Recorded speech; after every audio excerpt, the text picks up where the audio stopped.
Friends ఈ వీడియోలో వచ్చేసి మనం HTML CSS కలర్స్ అలాగే ఫోంట్స్ అండ్ సైజెస్ గురించి అయితే తెలుసుకుందాం. ఆల్రెడీ మీకు తెలుసు మనం ఇన్లైన్ CSS వీడియోలోనే ఆల్రెడీ మీకు అయితే ఎక్స్ప్లెయిన్ చేశాను. మన కలర్స్ ఎలా చేంజ్ చేయాలి, అలాగే ఫోంట్స్ అండ్ అలాగే దాని యొక్క సైజ్ అనేది ఎలా ఇంక్రీజ్ చేయాలి, డిక్రీజ్ చేయాలి అనేది మనం స్టైల్స్ అనే వీడియోస్ లోనే మీకు ఆల్రెడీ ఎక్స్ప్లెయిన్ చేశాను. బట్ ఈ వీడియోలో వచ్చేసి మీకు ఇంకొంచెం డీప్ గా అయితే ఎక్స్ప్లెయిన్ చేస్తాను చూడండి. మనం వచ్చేసి ఇంటర్నల్ CSS ఇక్కడ తీసుకున్నాను. నేను వచ్చేసి ఇక్కడ H1 ట్యాగ్ ఒకేసారి మనం 3 స్టైల్స్ ని చేంజ్ చేస్తున్నాం అనమాట. అంటే దాని యొక్క కలర్ చేంజ్ చేస్తున్నాం, దాని యొక్క ఫోంట్ ఫ్యామిలీ చేంజ్ చేస్తున్నాం, అలాగే దాని యొక్క ఫోంట్ సైజ్ ను కూడా చేంజ్ చేస్తున్నాం అనమాట. దీన్ని మనం ఇన్లైన్ CSS లో చేయొచ్చు, అలాగే ఇంటర్నల్ ఎక్స్టర్నల్ లో కూడా చేయొచ్చు అనమాట. ఇట్లా మనం ఒక ఎలిమెంట్ కి ఒకేసారి దాని యొక్క టెక్స్ట్ కలర్ చేంజ్ చేయొచ్చు, దాని యొక్క ఫోంట్ ఫ్యామిలీ చేంజ్ చేయొచ్చు, ఫోంట్ సైజ్ ను కూడా మీరు కావాలనుకుంటే చేంజ్ చేయొచ్చు. నెక్స్ట్ వచ్చేసి CSS బార్డర్ అనమాట. ఇది ఆల్రెడీ మీకు CSS కలర్స్ అని ఒక వీడియో అయితే చేశాం కదా. అంటే CSS లో మనం కలర్స్ ఎలా వాడాలి, ఎన్ని రకాల కలర్స్ ఉన్నాయని. సో ఆ వీడియోలో మీకు ఆల్రెడీ బార్డర్స్ గురించి ఎక్స్ప్లెయిన్ చేశాను.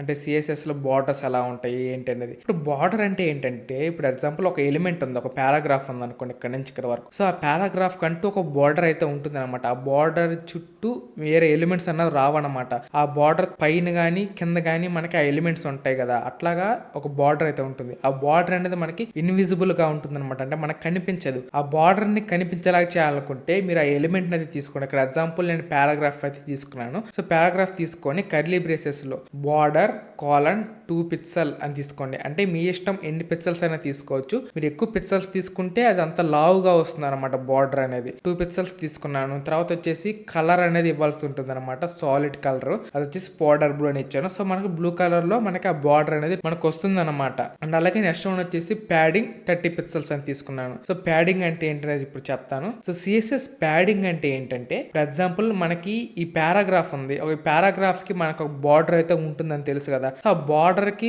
మనం ఈ టెక్స్ట్ కి మధ్య గ్యాప్ అనేది పెంచొచ్చు అనమాట. ఇప్పుడు ఎగ్జాంపుల్ బార్డర్ ఇక్కడ వరకే ఉందనుకోండి, మనం ప్యాడింగ్ యూస్ చేసుకుని 30 పిక్సెల్ని పెట్టామనుకోండి, ఇక్కడ ఉండాల్సిన బార్డర్ కాస్త ఇంకొంచెం ఇలా అవుతుంది అనమాట. అంటే ఇలా పెద్దగా అవుతుంది అనమాట. సో అట్లా మనం ప్యాడింగ్ అనేది పెంచొచ్చు అనమాట. అంటే స్పేస్ అనేది పెంచుతున్నాం టెక్స్ట్ కి అండ్ అలాగే బార్డర్ కి స్పేస్ అనేది ఇంక్రీజ్ చేసుకోవచ్చు మనం CSS ప్యాడింగ్ యూస్ చేసుకొని. సో నెక్స్ట్ లాస్ట్ వన్ వచ్చేసి CSS మార్జిన్ అనమాట. సో ఈ మార్జిన్ ప్యాడింగ్ రెండు సేమ్ ఒకటే, కాకపోతే ప్యాడింగ్ అన్నది టెక్స్ట్ కి బార్డర్ కి మధ్య ఉంటే ఈ మార్జిన్ అన్నది మనకి బార్డర్ తర్వాత ఉంటుంది అనమాట. చూడొచ్చు అవుట్ సైడ్ ద బార్డర్ అనమాట. అంటే ఇప్పుడు ఎగ్జాంపుల్ ఇంతవరకే బార్డర్ ఉంది అనుకోండి, దీనికి ఈ బార్డర్ తర్వాత స్పేస్ అనేది క్రియేట్ చేస్తుంది. స్పేస్ క్రియేట్ అయింది అనుకోండి, నెక్స్ట్ వచ్చే ఎలిమెంట్ నెక్స్ట్ వచ్చే పారాగ్రాఫ్ అన్నది ఆ స్పేస్ తర్వాత స్టార్ట్ అవుతుంది అనమాట. అది వచ్చేసి అట్లాగా మనకి ఎంత స్పేస్ కావాలో మనం అంత మార్జిన్ తీసుకొని రెండు ఎలిమెంట్స్ ని దూరంగా మనం అయితే జరపొచ్చు అనమాట. ఈ మార్జిన్ ప్యాడింగ్ యూస్ చేసుకొని. ఫ్రెండ్స్ ఇప్పుడు వచ్చేసి నేను ఇంటర్నల్ CSS అయితే తీసుకున్నాను. ఇప్పుడు వచ్చేసి ఈ స్టైల్ ట్యాగ్ లో నేను ఒక పారాగ్రాఫ్ హెడ్డింగ్ అయితే తీసుకున్నాను. సో ఈ పారాగ్రాఫ్ కి వచ్చేసి నేనేం చేస్తున్నాను అంటే ఒక బార్డర్ క్రియేట్ చేస్తున్నాను. ఫస్ట్ వచ్చేసి 2 పిక్సెల్స్ తో ఒక బార్డర్ అయితే క్రియేట్ చేశాను అనమాట. సో బార్డర్ క్రియేట్ చేసిన తర్వాత దానికి ప్యాడింగ్ అయితే తీసుకుంటున్నాను అనమాట. ఏంది 30 పిక్సెల్ ప్యాడింగ్ తీసుకుంటున్నాను. అండ్ అలాగే నెక్స్ట్ వన్ వచ్చేసింది ఒక హెడ్డింగ్ అయితే తీసుకున్నాను, H1 ట్యాగ్. సో దానికి వచ్చేసి నేను మార్జిన్ క్రియేట్ చేస్తున్నాను 50 పిక్సెల్స్.